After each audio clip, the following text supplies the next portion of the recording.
کا موقع ہے، کل کی رات آنے والی جو ہے وہ شب برات ہے۔ اس رات کے متعلق ہمارے سامنے چند باتیں ہیں۔ ایک یہ کہ اس رات کی کیا حقیقت ہے، ایک یہ کہ اس رات میں ہمیں کرنا کیا ہے، اور ایک روزے سے متعلق وہ جو بالکل تھیوریٹیکلی نظریاتی طور سے جو باتیں ہیں ان کو سمجھنا ہے اور ان کے مطابق صحیح طریقے سے عمل کرنا ہے۔ ہوتا یہ ہے کہ بہت ساری باتیں فضائل کے انداز میں ہمارے سامنے پہلے سے چلی آ رہی ہیں اور صحیح کانسیپٹ ہمارے سامنے نہیں آتا ہے۔ تو یہ جو رات ہے اس کی ایک حقیقت ہے، اور اس رات کا جو ہے بابرکت ہونا اور اس کا جو ہے باعظمت ہونا یہ پہلے سے ثابت ہے، مسلم ہے۔ اس رات میں اللہ تعالیٰ اپنے بے شمار بندوں کی مغفرت فرماتے ہیں۔ ہم اللہ تعالیٰ سے دعا کرتے ہیں کہ اللہ تعالیٰ ہمیں بھی اپنے ان بندوں میں شامل کر لے اور ہماری بھی اللہ تعالیٰ مغفرت فرما دے۔ بے شمار بے حساب بندوں کی مغفرت ہوتی ہے، لیکن اس رات کا کوئی عمل کوئی عبادت طے نہیں ہے۔ انفرادی طور سے اللہ جس کو جو توفیق دے اپنی بشاشت کے ساتھ، فرحت اور انبساط کے ساتھ، خوش دلی کے ساتھ جو بھی عبادت کرنا چاہے وہ کر سکتا ہے، چاہے قرآن کریم کی تلاوت ہو، چاہے نفلی نمازیں ہوں، چاہے اپنی قضاء عمری ہو، چاہے ذکر و اذکار ہو، چاہے اس کے علاوہ صلاۃ التسبیح کی نماز ہو، یا جو بھی اللہ تعالیٰ توفیق دے اس طرح کی عبادت کر سکتے ہیں انفرادی طور سے اپنے اپنے اعتبار سے۔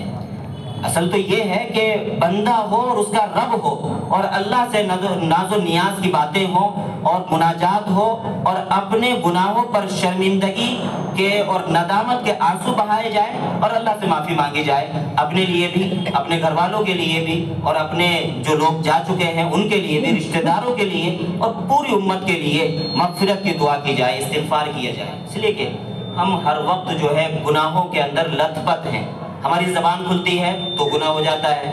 ہمارے کان کے پردوں سے آوازیں ٹکراتی ہیں تو گناہ ہوتا ہے، ہماری آنکھیں کچھ دیکھتی ہیں تو گناہ ہوتا ہے، ہمارے دماغ میں کوئی خیال، کوئی فکر، کوئی سوچ آتی ہے تو اس کے اندر کچھ نہ کچھ گناہ شامل ہو جاتا ہے۔ ہم اپنے منہ سے کوئی لقمہ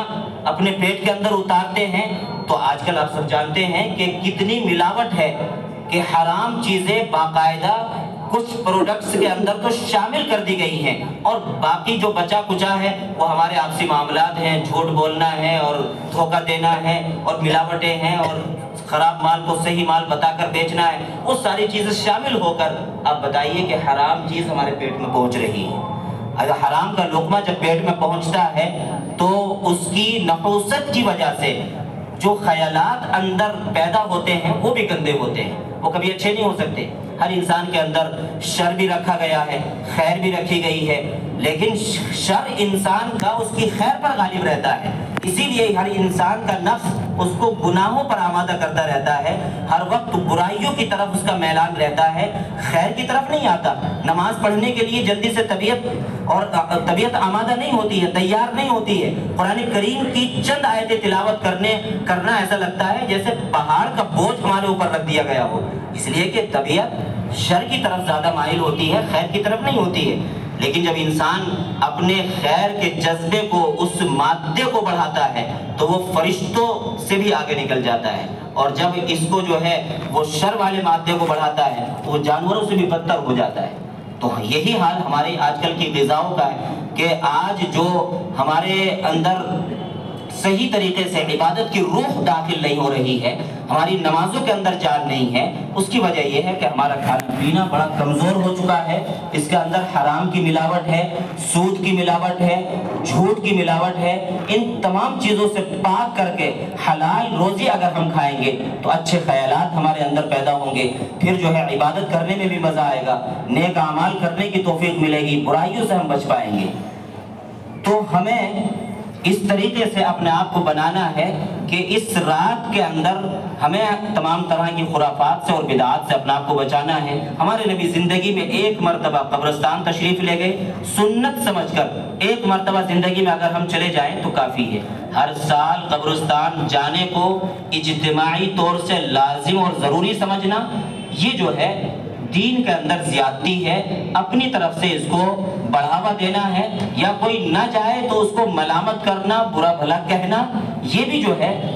اس سے بھی یہ معلوم ہوتا ہے کہ یہ آدمی قبرستان جانے کو ضروری سمجھتا ہے۔ حالانکہ ہمارے نبی کا جو عام معمول رہا ہے وہ یہ ہے کہ ہفتے میں ایک مرتبہ ضرور جنت البقیع میں تشریف لے جایا کرتے تھے۔ ہونا تو یہ چاہیے کہ ہر دن قبرستان جائیں، اس کے ذریعے سے اپنی موت کی یاد تازہ رہتی ہے،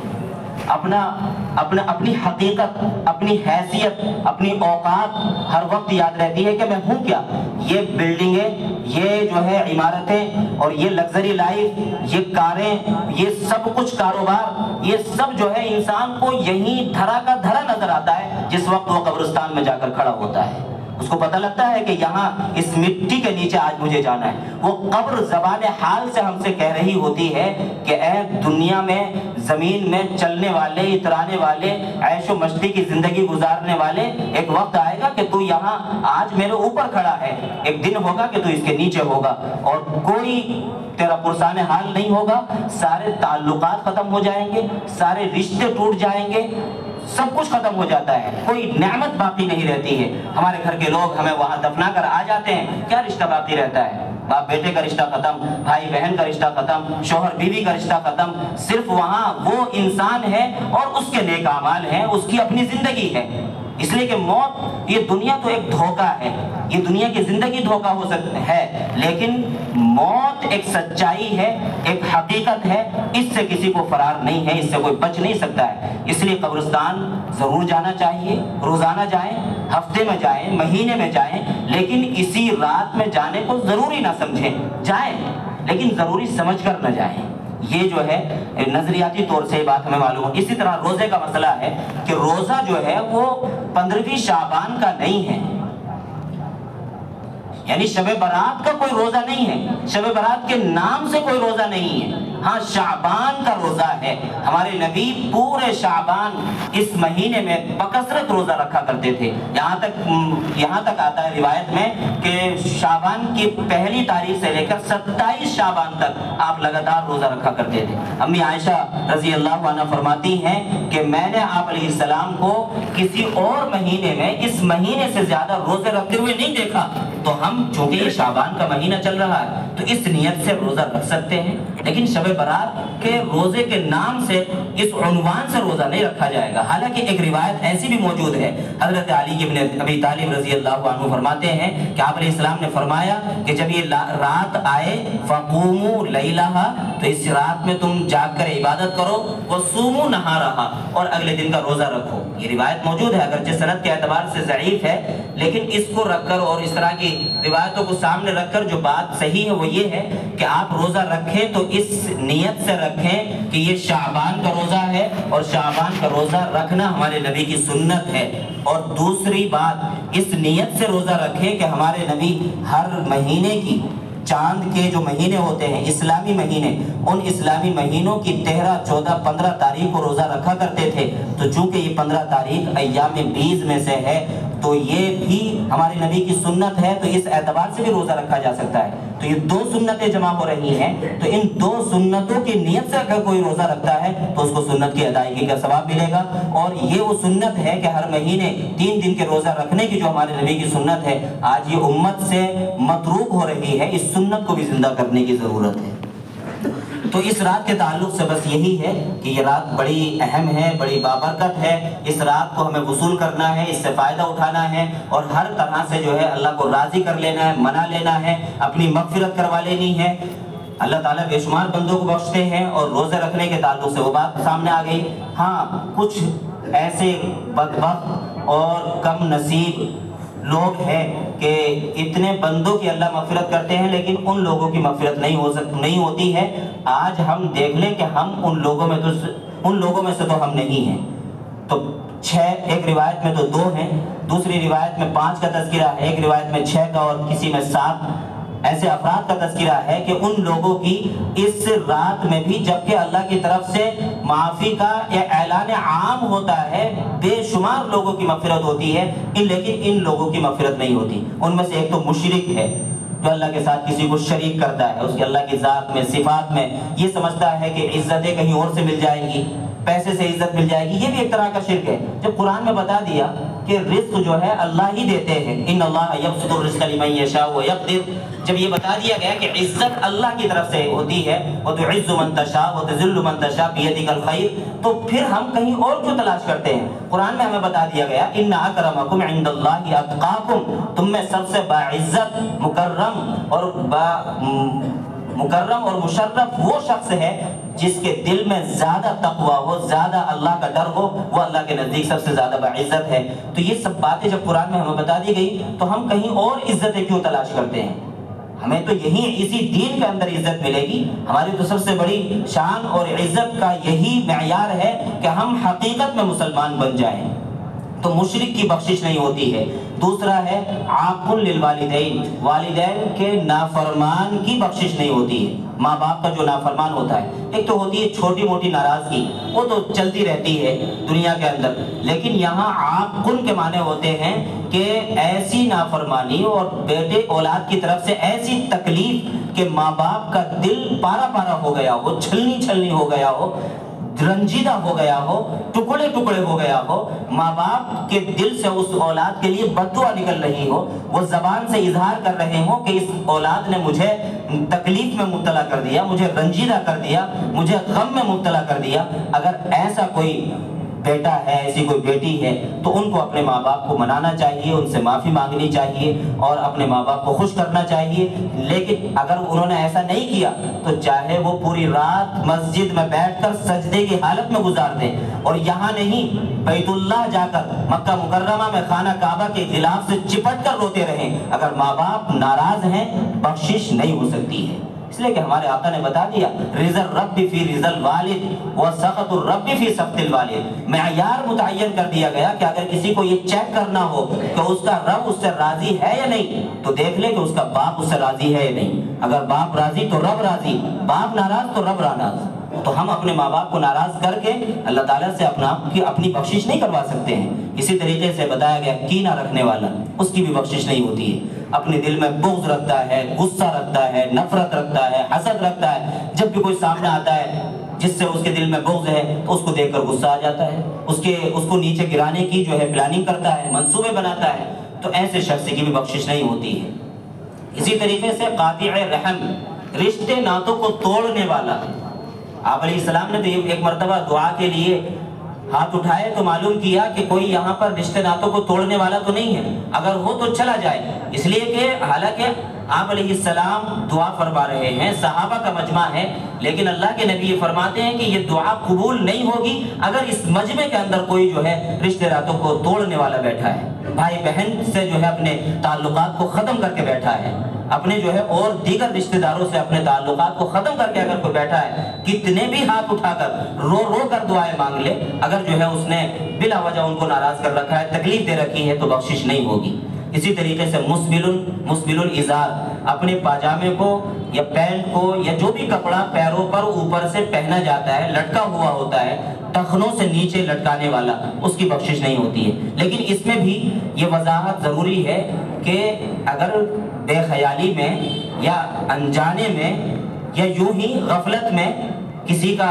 کی پینٹ، کسی کا پاجامہ، لنگی ٹخنوں سے نیچے ہے تو وہ اس گناہ کے اندر نہیں آتا ہے، اس گناہ میں وہ آتا ہے جو جان بوجھ کر